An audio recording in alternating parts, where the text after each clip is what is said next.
Poirot explains. Poirot, you old villain, I said, I've half a mind to strangle you. What do you mean by deceiving me as you have done? We were sitting in the library. Several hectic days lay behind us. In the room below, John and Mary were together once more, while Alfred Inglethorpe and Miss Howard were in custody. Now at last, I had Poirot to myself, and could relieve my still burning curiosity. Poirot did not answer me for a moment, but at last he said, I did not deceive you, mon ami. At most, I permitted you to deceive yourself. Yes, but why? Well, it is difficult to explain.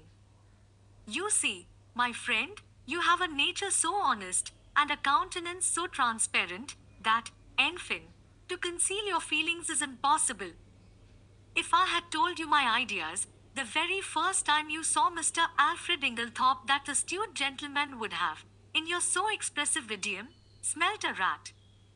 And then, bonjour to our chances of catching him. I think that I have more diplomacy than you give me credit for. My friend, besought Poirot, I implore you, do not enrich yourself.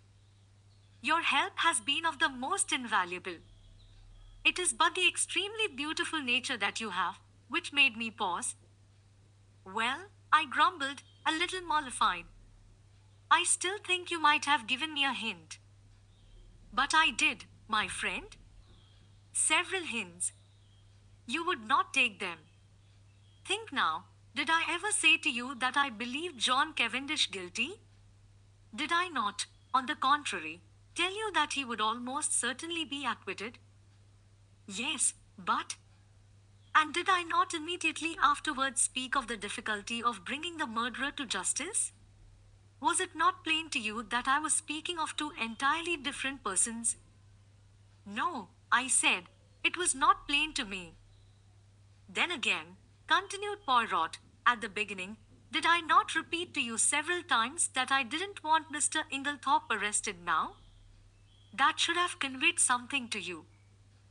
Do you mean to say you suspected him as long ago as that? Yes. To begin with, whoever else might benefit by Mrs. Inglethorpe's death, her husband would benefit the most. There was no getting away from that. When I went up to Styles with you that first day, I had no idea as to how the crime had been committed, but from what I knew of Mr. Inglethorpe, I fancied that it would be very hard to find anything to connect him with it. When I arrived at the chateau, I realized at once that it was Mrs. Inglethorpe who had burned the will, and there, by the way, you cannot complain, my friend, for I tried my best to force on you the significance of that bedroom fire in midsummer. Yes, yes, I said impatiently. Go on. Well, my friend, as I say, my views as to Mr. Inglethorpe's guilt were very much shaken. There was, in fact, so much evidence against him that I was inclined to believe that he had not done it. When did you change your mind? When I found that the more efforts I made to clear him, the more efforts he made to get himself arrested. Then, when I discovered that Inglethorpe had nothing to do with Mrs. Raikes, and that in fact it was John Cavendish who was interested in that quarter, I was quite sure. But why? Simply this. If it had been Inglethorpe who was carrying on an intrigue with Mrs. Raikes, his silence was perfectly comprehensible. But, when I discovered that it was known all over the village that it was John who was attracted by the farmer's pretty wife, his silence bore quite a different interpretation. It was nonsense to pretend that he was afraid of the scandal, as no possible scandal could attach to him.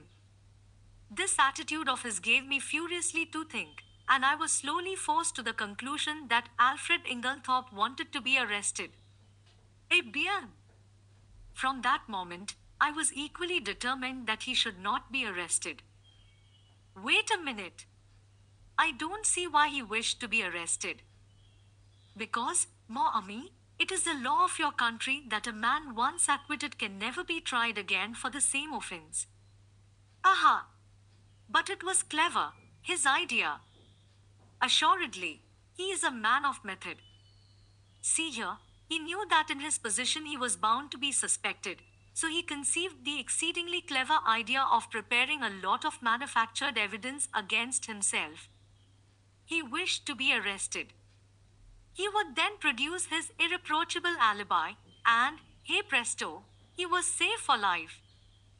But I still don't see how he managed to prove his alibi and yet go to the chemist's shop. Poirot stared at me in surprise. Is it possible?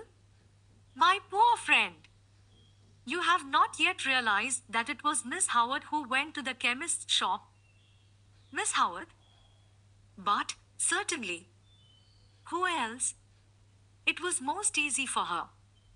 She is of a good height, her voice is deep and manly. Moreover, remember, she and Inglethorpe are cousins, and there is a distinct resemblance between them, especially in their gait and bearing.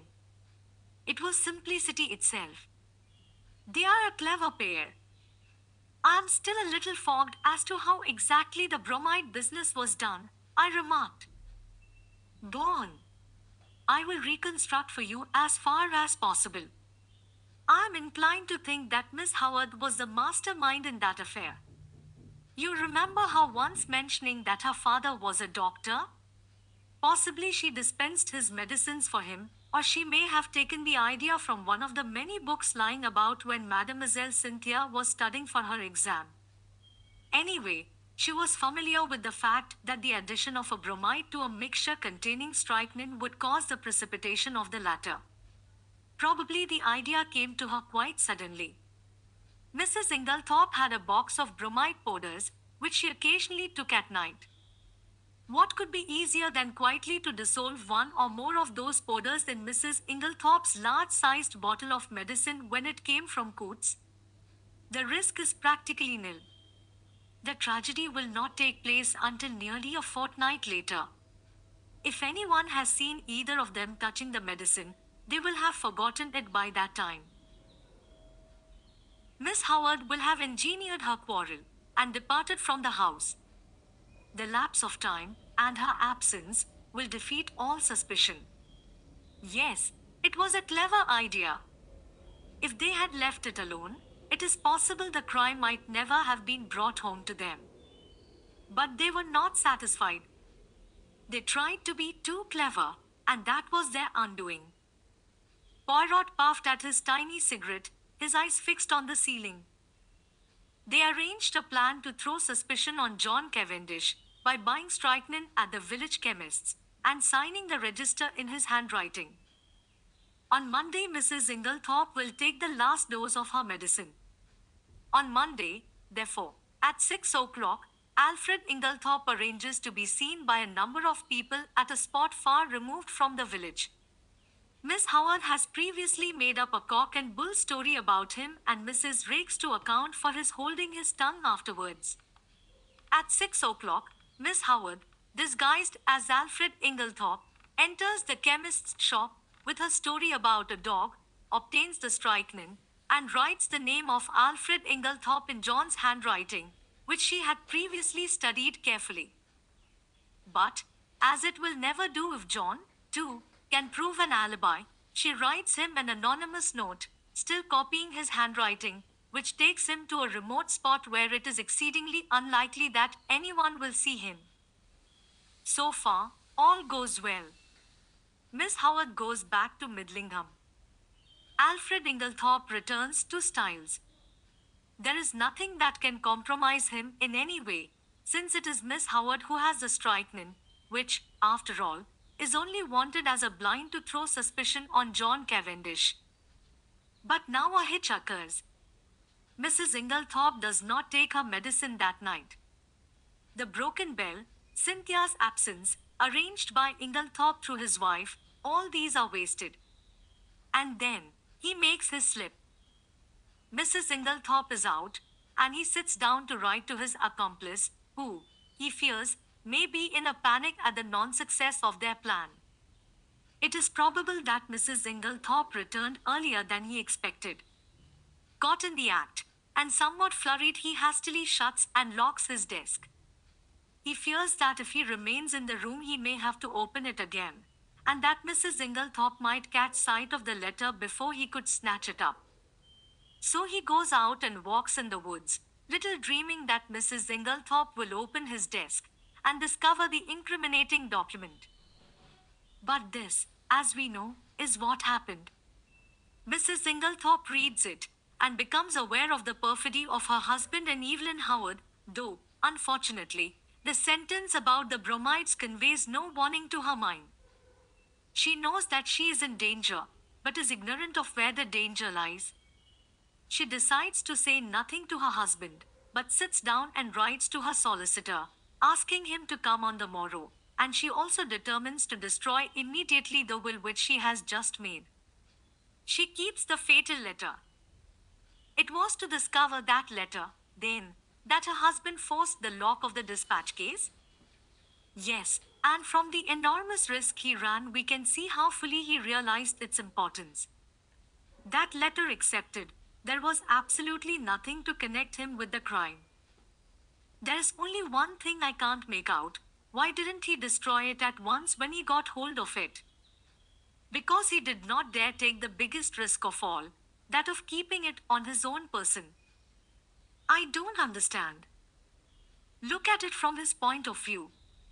I have discovered that there were only 5 short minutes in which he could have taken it, the 5 minutes immediately before our own arrival on the scene, for before that time Annie was brushing the stairs, and would have seen anyone who passed going to the right wing. Figure to yourself the scene. He enters the room, unlocking the door by means of one of the other door keys. They were all much alike. He hurries to the dispatch case, it is locked, and the keys are nowhere to be seen. That is a terrible blow to him, for it means that his presence in the room cannot be concealed as he had hoped.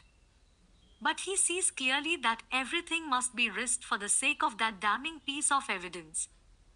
Quickly, he forces the lock with a penknife and turns over the papers until he finds what he is looking for. But now a fresh dilemma arises. He dare not keep that piece of paper on him. He may be seen leaving the room, he may be searched. If the paper is found on him, it is certain doom. Probably, at this minute, too, he hears the sounds below of Mr. Wells and John leaving the boudoir. He must act quickly. Where can he hide this terrible slip of paper? The contents of the waste paper basket are kept and in any case, are sure to be examined. There are no means of destroying it, and he dare not keep it. He looks round, and he sees, what do you think, Mommy? I shook my head. In a moment, he has torn the letter into long thin strips, and rolling them up into spills he thrusts them hurriedly in amongst the other spills in the vase on the mantelpiece. I uttered an exclamation. No one would think of looking there, Poirot continued. And he will be able, at his leisure, to come back and destroy this solitary piece of evidence against him. Then, all the time, it was in the spill vase in Mrs. Inglethorpe's bedroom, under our very noses? I cried. Poirot nodded. Yes, my friend. That is where I discovered my last link, and I owe that very fortunate discovery to you. To me? Yes. Do you remember telling me that my hand shook as I was straightening the ornaments on the mantelpiece? Yes, but I don't see. No, but I saw. Do you know, my friend, I remembered that earlier in the morning, when we had been there together, I had straightened all the objects on the mantelpiece. And, if they were already straightened, there would be no need to straighten them again, unless, in the meantime, someone else had touched them. Dear me, I murmured, so that is the explanation of your extraordinary behavior. You rushed down to Styles and found it still there? Yes, and it was a race for time. But I still can't understand why Inglethorpe was such a fool as to leave it there when he had plenty of opportunity to destroy it.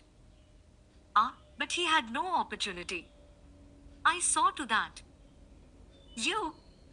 Yes. Do you remember reproving me for taking the household into my confidence on the subject? Yes. Well, my friend, I saw there was just one chance. I was not sure then if Inglethorpe was the criminal or not. But if he was, I reasoned that he would not have the paper on him, but would have hidden it somewhere. And by enlisting the sympathy of the household, I could effectually prevent his destroying it. He was already under suspicion, and by making the matter public, I secured the services of about 10 amateur detectives who would be watching him unceasingly, and being himself aware of their watchfulness, he would not dare seek further to destroy the document. He was therefore forced to depart from the house, leaving it in the spill vase. But surely Miss Howard had ample opportunities of aiding him. Yes, but Miss Howard did not know of the paper's existence. In accordance with their prearranged plan, she never spoke to Alfred Inglethorpe. They were supposed to be deadly enemies, and until John Cavendish was safely convicted, they neither of them dared risk a meeting. Of course, I had a watch kept on Mr. Inglethorpe, hoping that sooner or later he would lead me to the hiding place. But he was too clever to take any chances. The paper was safe where it was, since no one had thought of looking there in the first week. It was not likely they would do so afterwards.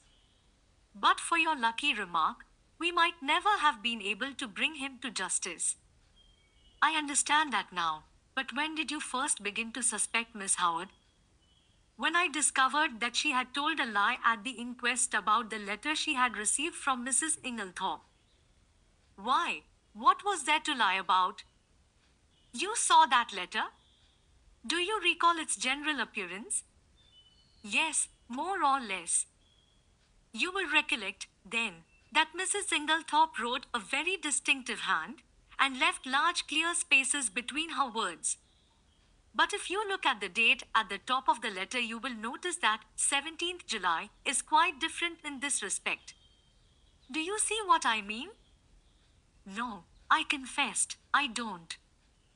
You do not see that that letter was not written on the 17th, but on the 7th, the day after Miss Howard's departure? The 1 was written in before the 7 to turn it into the 17th dot. But why? That is exactly what I asked myself. Why does Miss Howard suppress the letter written on the 17th and produce this faked one instead? Because she did not wish to show the letter of the 17th. Why, again?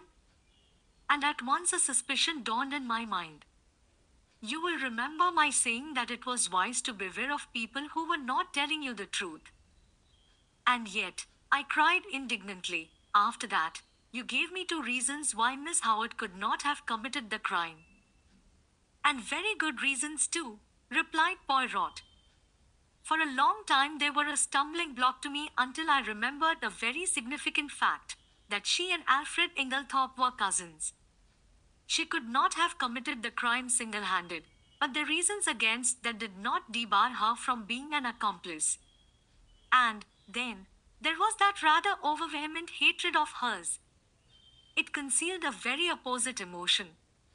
There was, undoubtedly, a tie of passion between them long before he came to Styles. They had already arranged their infamous plot, that he should marry this rich, but rather foolish old lady, induce her to make a will leaving her money to him, and then gain their ends by a very cleverly conceived crime. If all had gone as they planned, they would probably have left England, and lived together on their poor victim's money. They are a very astute and unscrupulous pair. While suspicion was to be directed against him, she would be making quite preparations for a very different denouement. She arrives from Midlingham with all the compromising items in her possession. No suspicion attaches to her. No notice is paid to her coming and going in the house. She hides the strychnine and glasses in John's room. She puts the beard in the attic. She will see to it that sooner or later they are duly discovered. I don't quite see why they tried to fix the blame on John, I remarked. It would have been much easier for them to bring the crime home to Lawrence. Yes, but that was mere chance. All the evidence against him arose out of pure accident. It must, in fact, have been distinctly annoying to the pair of schemers. His manner was unfortunate, I observed thoughtfully. Yes. You realize, of course, what was at the back of that? No. You did not understand that he believed Mademoiselle Cynthia guilty of the crime? No, I exclaimed, astonished. Impossible. Not at all. I myself nearly had the same idea. It was in my mind when I asked Mr. Wells that first question about the will. Then there were the bromide powders which she had made up, and her clever male impersonations, as Dorcas recounted them to us. There was really more evidence against her than anyone else. You are joking, Poirot. No. Shall I tell you what made Monsieur Lawrence turn so pale when he first entered his mother's room on the fatal night? It was because, whilst his mother lay there, obviously poisoned, he saw, over your shoulder, that the door into Mademoiselle Cynthia's room was unbolted. But he declared that he saw it bolted. I cried. Exactly, said Poirot dryly. And that was just what confirmed my suspicion that it was not. He was shielding Mademoiselle Cynthia. But why should he shield her? Because he is in love with her. I laughed. There, Poirot, you are quite wrong. I happen to know for a fact that, far from being in love with her, he positively dislikes her. Who told you that, Mommy? Cynthia herself. La pauvre petite. And she was concerned? She said that she did not mind at all. Then she certainly did mind very much, remarked Poirot. They are like that, les femmes. What you say about Lawrence is a great surprise to me, I said. But why? It was most obvious. Did not Monsieur Lawrence make the sore face every time Mademoiselle Cynthia spoke and laughed with his brother? He had taken it into his long head that Mademoiselle Cynthia was in love with Monsieur John. When he entered his mother's room and saw her obviously poisoned, he jumped to the conclusion that Mademoiselle Cynthia knew something about the matter. He was nearly driven desperate. First he crushed the coffee cup to powder under his feet, remembering that she had gone up with his mother the night before, and he determined that there should be no chance of testing its contents. Thenceforward, he strenuously, and quite uselessly, upheld the theory of death from natural causes. And what about the extra coffee cup? I was fairly certain that it was Mrs. Cavendish who had hidden it, but I had to make sure. Monsieur Lawrence did not know at all what I meant, but, on reflection, he came to the conclusion that if he could find an extra coffee cup anywhere his lady love would be cleared of suspicion. And he was perfectly right. One thing more.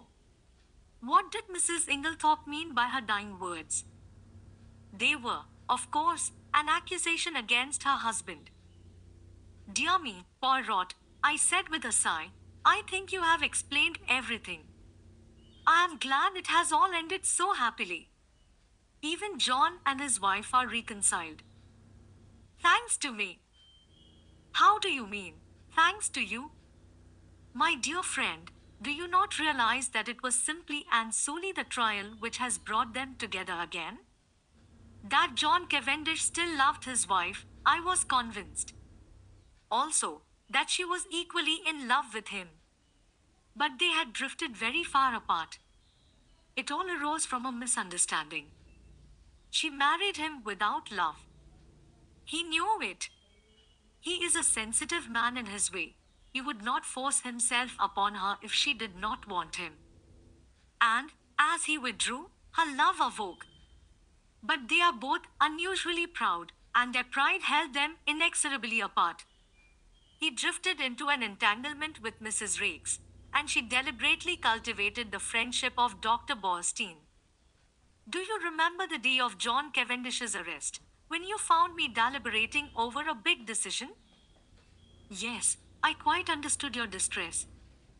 Pardon me, mon ami, but you did not understand it in the least. I was trying to decide whether or not I would clear John Cavendish at once. I could have cleared him, though it might have meant a failure to convict the real criminals.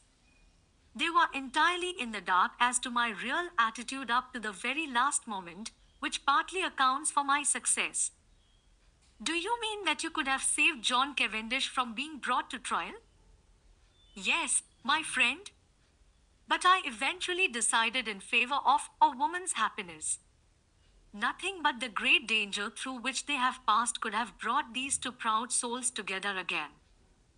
I looked at Poirot in silent amazement. The colossal cheek of the little man. Who on earth but Poirot would have thought of a trial for murder as a restorer of conjugal happiness? I perceive your thoughts, mon ami, said Poirot, smiling at me. No one but Hercule Poirot would have attempted such a thing. And you are wrong in condemning it. The happiness of one man and one woman is the greatest thing in all the world. His words took me back to earlier events. I remembered Mary as she lay white and exhausted on the sofa, listening.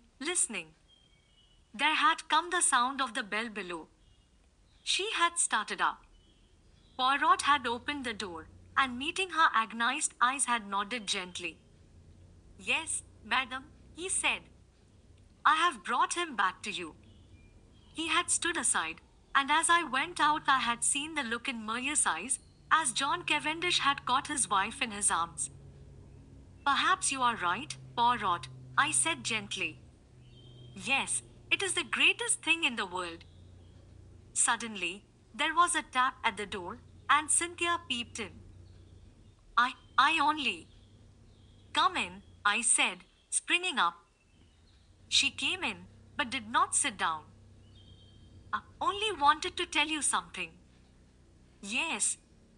Cynthia fidgeted with a little tassel for some moments, then, suddenly exclaiming, You dears, kissed first me and then Poirot, and rushed out of the room again. What on earth does this mean? I asked, surprised. It was very nice to be kissed by Cynthia, but the publicity of the salute rather impaired the pleasure.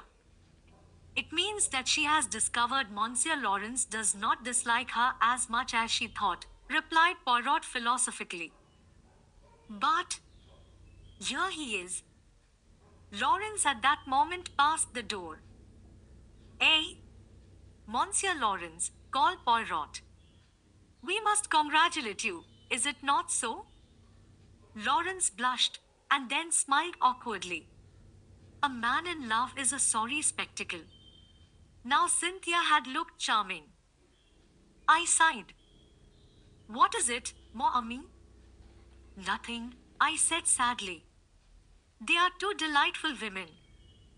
And neither of them is for you, finished Poirot. Never mind. Console yourself, my friend. We may hunt together again, who knows? And then,